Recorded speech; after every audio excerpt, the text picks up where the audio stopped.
दोस्तों आपको पीछे मेरे ये जो एक मांगने वाला बच्चा नजर आ रहा है, ये कोई आम बच्चा नहीं है। जापान की सबसे बड़ी कंपनी का मालिक है। ये वो बच्चा है जिसने अपनी तकदीर को बदला है। ये वो बच्चा है जिसने इस बात का फैसला किया कि ये गुर्बत से खुद की जिंदगी को निकालेगा। ये वो बच्चा है जिसने अपनी गुर्बत को अपनी ताकत बनाया। दोस्तों ये वो बच्चा है जिसने जीरो का सफर करोड़ों तक में तय किया। ये वो बच्चा है जिसने अपनी तकदीर बदल दी। अस्सलाम वालेकुम दोस्तों, मैं हूं मोहम्मद लुकमान। आप देख रहे हैं मेरा official YouTube channel Luqman T. दोस्तों आज मैं बात करने जा रहा हूं हुंडई जापान की ऑटोमोबाइल कंपनी के ऑनर की, जो एक गरीब घराने के अंदर 1915 के अंदर पैदा हुआ, गुर्बत की जिंदगी गुजार रहा था।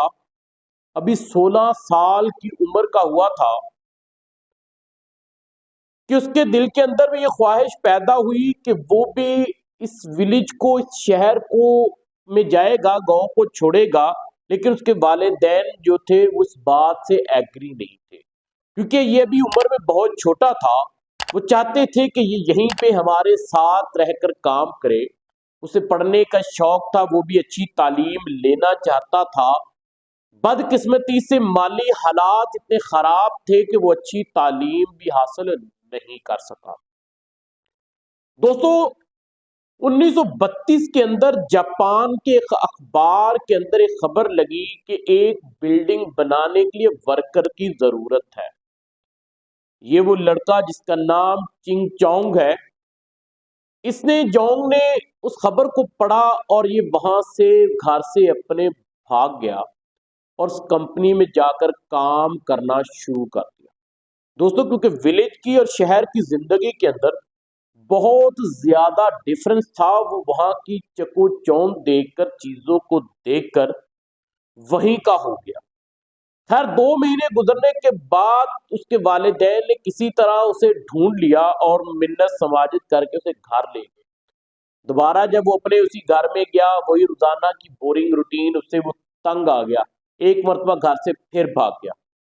अब की बार भी उसके वालिदैन उसे वापस ले आए। तीसरी मरतबा 18 साल की उम्र के अंदर दोस्तों जब अपने घर से दोबारा भागा, अब की बार उसने ये इरादा कर लिया कि अब वो जिंदगी में कुछ बनकर ही वापस लौटेगा। वहां पर दोस्तों कंस्ट्रक्टिंग बिल्डिंग के अंदर काम शुरू किया। तो कुछ अरसे वहां पर काम करने के बाद उसको एक चावल स्टोर के ऊपर, यानी कि राइस स्टोर के ऊपर डिलीवरी बॉय की जॉब मिल गई और वहां पर उसने काम करना शुरू कर दिया। उसका जो मालिक था, स्टोर का जो ऑनर था, वो बूढ़ा था और बीमार था। एक वक्त ऐसा आया कि वो काम करने से बिल्कुल लाचार हो गया और उसने योंग को इसकी जिम्मेदारी सौंप दी। इस तरह 22 साल की उम्र के अंदर ये इंसान एक राइस स्टोर का मालिक बन गया। अपनी मेहनत, डेडिकेशन और लगन की वजह से इसने स्टोर को आसमान की बुलंदियों पर पहुंचा दिया और उससे दोस्तों जापान ने जंग में कूदने का फैसला किया, जो जंगे अजीम अव्वल थी।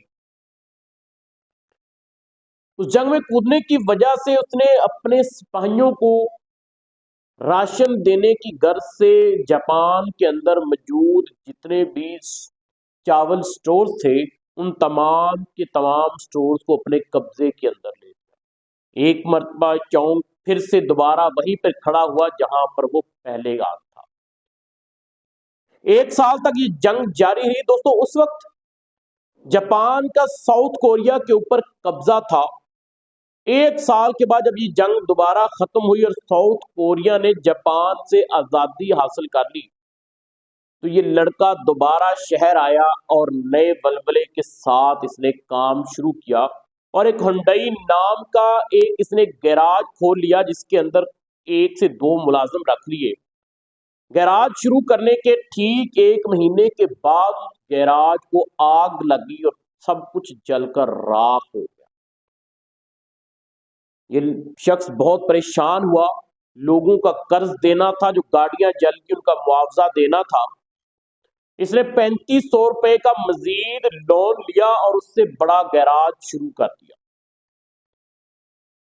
और ये गैराज एक शख्स से शुरू हुआ और 80 मुलाजमीन तक चला गया, लेकिन बदकिस्मती से अब की बार भी इसे रास ना आया। दोस्तों, इस तरह कहिए, जिस तरह हमने सुना है कि failure is a good teacher, तो युवाओं को ये सिखाने के लिए कि failure is a good teacher, वो बार बार नाकाम हो रहा था। अब की बार जापान ने जंगे अजीम दोम के अंदर कूदने का फैसला किया और स्टोर को अपने कब्जे के अंदर लेकर उसे फौजी वर्कशॉप बना डाला।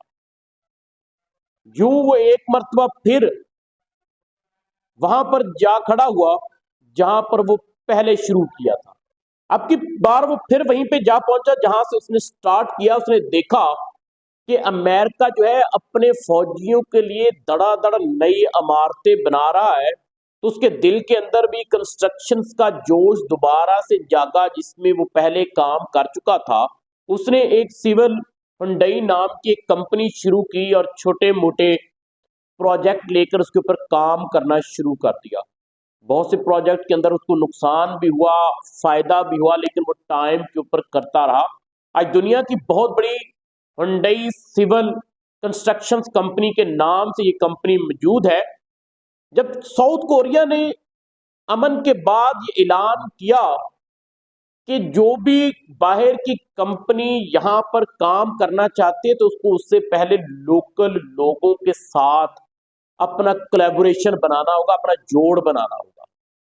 तो हुंडई ने यूएसए की फोर्ड नामी कंपनी के साथ अपने ताल्लुकात कायम किए और एक कॉन्ट्रैक्ट हो गया। और सबसे पहले इसने अपनी गाड़ी फोर्ड ही को लॉन्च किया, लेकिन वो अमेरिकन तर्ज की बनी गाड़ी थी, क्योंकि साउथ कोरिया के अंदर जंग की वजह से रोड की बहुत बुरी हालत थी। वहां पर ये गाड़ी काबिल इस्तेमाल नहीं थी। वो गाड़ी दिन ब दिन जो थी वो अपनी डिग्निटी को खो रही थी। तो लिहाजा हुंडई के मालिक ने फैसला किया कि वो अब अपने नाम से ही नई गाड़ी शुरू करेगा 1974 के अंदर। लेकिन इस वक्त भी एक नई मुसीबत उसके लिए तैयार खड़ी हुई थी। एक तो फोर्ड ने उसके साथ कॉन्ट्रैक्ट को खत्म कर दिया, और दूसरा वहां पर एक सुनामी आ गया जो सब कुछ बहा कर ले गया। लेकिन इस शख्स ने हिम्मत नहीं हारी, लेकिन क्योंकि इसने कुछ पैसों को जोड़ कर रखा हुआ था, उससे दोबारा एक नई असेंबल शुरू की, एक नई कंपनी शुरू की, जिसने उसको आसमान की बुलंदियों पर पहुंचाया। दोस्तों, ये वो शख्स है जो जीरो से हीरो बना, जो जीरो से अरबपति बना।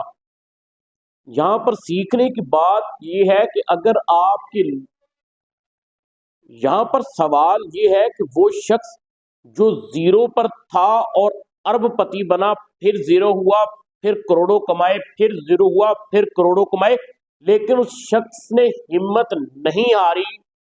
वही इंसान दुनिया के अंदर कामयाब होते हैं जो हिम्मत नहीं हारते और स्ट्रगल को हमेशा जारी रखते हैं। जो लोग अपनी जिंदगी के अंदर मेहनत से आरी हो जाते हैं, मेहनत से भागना शुरू कर देते हैं और जो रिस्क नहीं लेते, उनकी जिंदगी के अंदर कामयाबियां नहीं होती। अगर आप भी अपनी जिंदगी के अंदर कामयाबी हासिल करना चाहते हैं तो मेहनत को अपना शौहर बनाएं और एक लगन के साथ लगे रहें, कंसिस्टेंसी रखें, फिर आप देखेंगे कि आपकी जिंदगी कैसे बदलती है। शुक्रिया।